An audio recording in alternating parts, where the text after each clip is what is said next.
Hi friends, my life food Tamil சேனல்ல இருந்து நான் உங்க கற்பகம் பேசுறேன். இன்னைக்கு வெண்டைக்காய் 65 எப்படி செய்யதுன்னு பார்க்கலாம். அதுக்கு 1/4 கிலோ வெண்டைக்காய் இந்த மாதிரி அரிஞ்சு எடுத்து வச்சிருக்கேன். 1 ஸ்பூன் கார்ன் ஃப்ளவர் மாவு, 1 ஸ்பூன் மிளகாய்த்தூள், வெறும் மிளகாய்த்தூள், இது கரம் மசாலா 1/2 ஸ்பூன், தேவையான அளவு மஞ்சள், தேவையான அளவு உப்பு, 1/2 ஸ்பூன் இஞ்சி பூண்டு விழுது, 1/2 எலுமிச்சைப்பழம் எடுத்து வச்சிருக்கேன். பொரிக்கிறதுக்கு எண்ணெய். இந்த வெண்டைக்காய் வந்து இப்படி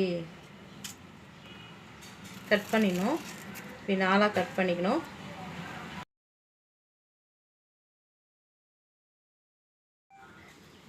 இப்போ வெண்டைக்காய் 65க்கு மசாலா எப்படி சேர்த்துன்னு பார்க்கலாம் வாங்க. முதல்ல வெண்டைக்காய் போட்டுக்கோங்க. மசாலாலாம் போட்டுக்கலாம். உப்பு, மஞ்சத்தூள், கரம் மசாலா, மிளகாய்த்தூள். இது ஃபஸ்ட்டு போட்டு நல்லா பிசைஞ்சிக்கலாம். இப்போ இஞ்சி பூண்டு விழுது போட்டுக்கலாம். லெமனும் பிழிஞ்சு விட்டுக்கலாம்.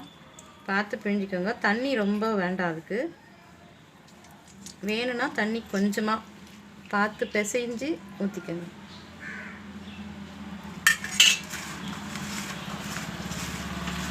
தண்ணி ரொம்ப போட்டால் அந்த குழப்பழப்பாயிடும். இப்போ இந்த கார்ன்ஃப்ளவர் மாவு போட்டுக்கலாம்.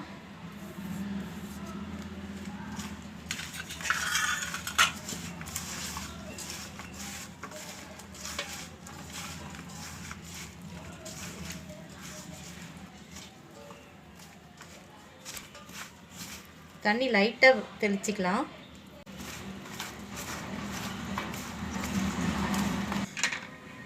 அவ்வளோதான். இது பிசைஞ்சாச்சு. ஒரு 10 நிமிஷம் ஊற வச்சுருங்க மூடி போட்டு. இப்போ ஸ்டவ் பற்ற வச்சுக்கலாம். கடாய் வச்சுக்கலாம்.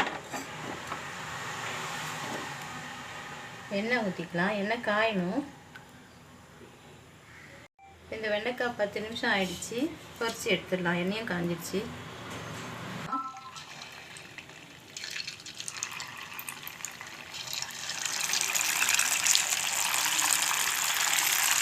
ஸ்டவ்வை சிம்மில் வச்சுக்கோங்க.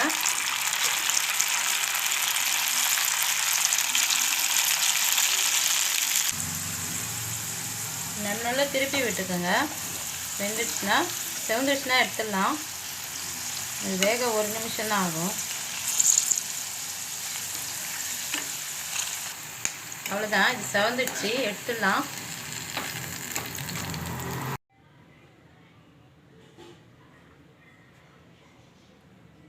சுவையான வெண்டைக்காய் 65 ரெடி ஆகிடுச்சு. இது ரசம் சாதம், தயிர் சாதம், சாம்பார் சாதம் எல்லாத்துக்கும் வச்சு சாப்பிட்லாம். வெண்டைக்காய் பிடிக்காதவங்க கூட இந்த மாதிரி செஞ்சு கொடுத்தா சாப்பிடுவாங்க. வீடியோ பிடிச்சிருந்தால் லைக் பண்ணுங்கள், ஷேர் பண்ணுங்கள், கமெண்ட் பண்ணுங்கள். நம்ம சேனலை சப்ஸ்கிரைப் பண்ணுங்கள்.